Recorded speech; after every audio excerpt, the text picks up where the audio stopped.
Hello दोस्तों, हमारे channel में आपका स्वागत है। आप अगर हमारे चैनल में नए हैं तो लाइक सब्सक्राइब शेयर जरूर करें, धन्यवाद। दुष्यंत और शकुंतला की प्रेम कथा। महर्षि विश्वामित्र जन्म से एक ब्राह्मण नहीं थे, लेकिन उन्होंने अपने तप और उग्र तपस्या के बल लगभग 1000 वर्षों की तपस्या के पश्चात ऋषि होने का वरदान प्राप्त कर लिया। लेकिन विश्वामित्र ब्रह्मा ऋषि बनना चाहते थे, इसलिए पुष्कर के तट पर जाकर पुनः तपस्या शुरू कर दी। ऋषि विश्वामित्र की इस कठोर तपस्या से राजा इंद्र विचार में पड़ गए। इंद्रदेव को डर था कि कहीं विश्वामित्र इंद्रासन नहीं मांग ले।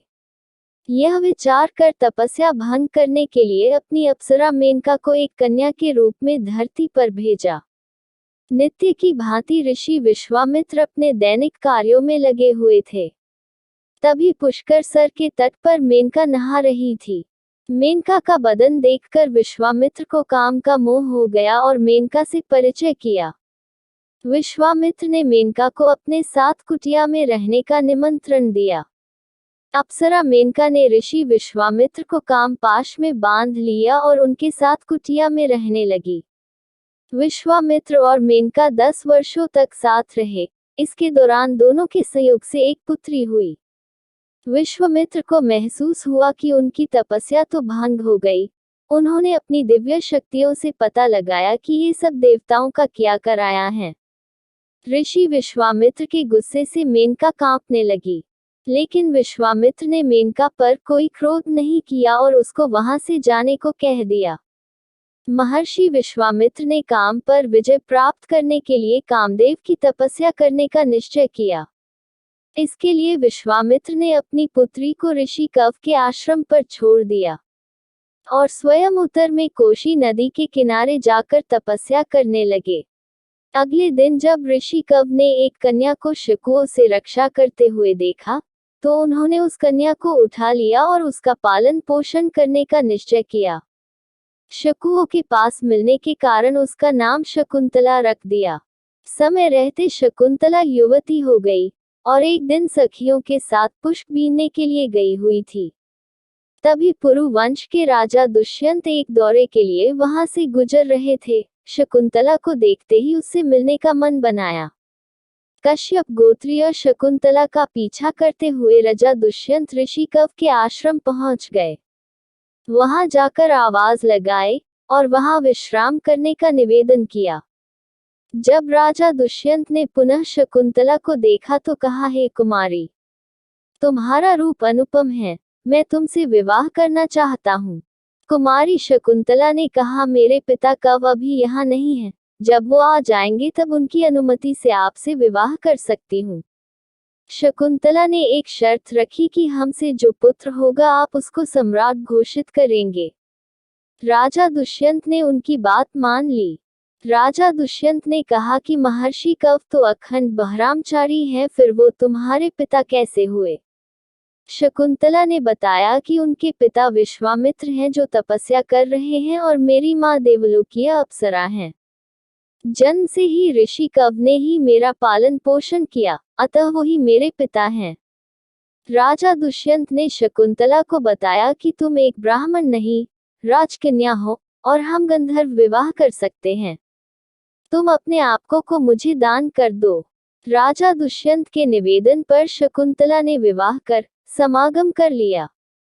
कुछ समय पश्चात राजा दुष्यंत शकुंतला को दिलासा देते हुए कहा कि मैं शीघ्र ही तुमको यहाँ से लेकर जाऊंगा। शकुंतला को अपनी एक अंगूठी देकर वहां से चले गए। जब महर्षि कव आश्रम आए तो शकुंतला अपने पिता को सब कुछ बताने से डर रही थी। ऋषि कव ने अपनी दिव्य दृष्टि से सब कुछ जान लिया और मुस्कुराते हुए कहा, बेटी, तुमने कोई गलत काम नहीं किया है। राजा दुष्यंत एक अत्यंत शक्तिशाली राजा हैं और तुम दोनों से जो पुत्र पैदा होगा वो इस बड़ा ही तेज और बलवान होगा। एक दिन महर्षि दुर्वासा अपने मित्र कव से मिलने आए। उस वक्त कव वहां मौजूद नहीं थे। आश्रम के द्वार पर शकुंतला राजा दुष्यंत के बारे सोच रही थी। महर्षि दुर्वासा के कहने पर भी शकुंतला का ध्यान नहीं टूटा। तब महर्षि दुर्वासा ने दुष्ट तपसी कहकर अतिथि के अनादर करने के कारण शकुंतला को शाप दे दिया, हे नारी, तुम इस काल में जिसका स्मरण कर रही हो वह भी तुमको भूल जाएगा। तब अचानक शकुंतला का ध्यान टूटा। सखियों के समझाने पर दुर्वासा ने कहा कि अगर वह अपने प्रियतम को अपनी कोई खास वस्तु तोहफा दिखाएगी तो उसको सब कुछ याद आ जाएगा। एक दिन कव ऋषि ने शकुंतला को कहा कि अब तुमको अपने पति के पास जाना चाहिए। विवाहित स्त्री का इस तरह रहना कीर्ति और धर्म का घातक अपमान है। शकुंतला अपनी मां समान दासी गौतमी के साथ हस्तिनापुर के लिए निकल गई।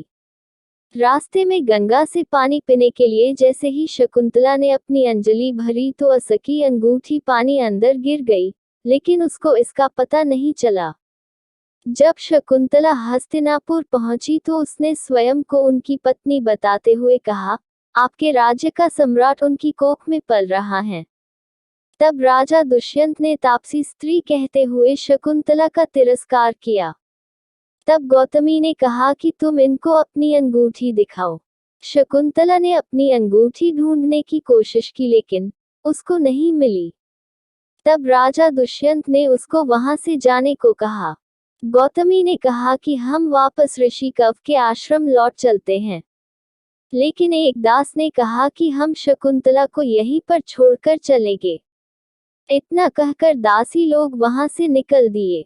राजा दुष्यंत का महामंत्री ने शकुंतला के प्रसव तक उसको अपने आश्रम पर ठहरने का निवेदन किया। शकुंतला की अनुमति के साथ दोनों आश्रम की तरफ निकल पड़े। रास्ते में शकुंतला की माता मेनका प्रकट हुई और शकुंतला को अपने साथ लेकर अदृश्य हो गई। मेनका शकुंतला को लेकर ऋषि मारीच के आश्रम गई और उसको वहां छोड़कर वापस स्वर्गलोक चली गई। एक दिन राजा के कर्मचारियों ने एक मछुआरे को राजा की अंगूठी चुराने के जुर्म में गिरफ्तार किया और राजा के सामने पेश किया। मछुआरे ने राजा से विनती की कि महाराज, ये अंगूठी मुझे प्रातःकाल एक मछली के पेट से मिली। राजा दुष्यंत उस अंगूठी देखकर सब कुछ जान गए और उनको अपनी भूल और शकुंतला के तिरस्कार करने का अफसोस हुआ। राजा दुष्यंत ने अपने मंत्री को बुलाया और शकुंतला का पता पूछा। मेनका के साथ अदृश्य होने की बात सुनकर राजा दुखी हो गए। लगभग 6 साल बीत चुके थे। एक दिन भगवान इंद्र का दूत राजा दुष्यंत के दरबार में आया और दानवों के खिलाफ युद्ध में देवताओं की सहायता की करने का निवेदन किया। दानवों और देवताओं के बीच में घमासान युद्ध हुआ। देवताओं ने विजय प्राप्त की। जब दूत पुनः दुष्यंत को धरती पर छोड़ने आए तो एक अज्ञात स्थान पर छोड़ दिया। राजा दुष्यंत जंगल से होकर आगे बढ़ रहे थे। राजा दुष्यंत ने सुना कि कोई बच्चा खेल रहा है। ढूंढते ढूंढते दुष्यंत उस बच्चे के पास पहुंच गए। एक बच्चा सर्वदमन शेर के साथ खेल रहा था और उसका मुंह खोलकर उसके दांत की गिनती कर रहा था। तब 2 दासियां उस बच्चे को आश्रम ले जाने के लिए आई। दासियों के आग्रह पर भी वह बच्चा वहां से चलने को तैयार नहीं था। तब सर्वदमन के हाथ से जंतर गिर गया। राजा दुष्यंत ने उस जंतर को उठा लिया और अपने साथ खलने को आग्रह किया। दासियों ने कहा कि आपको उस जंतर को नहीं छूना चाहिए, उसको छूने का अधिकार केवल इनके माता पिता को है।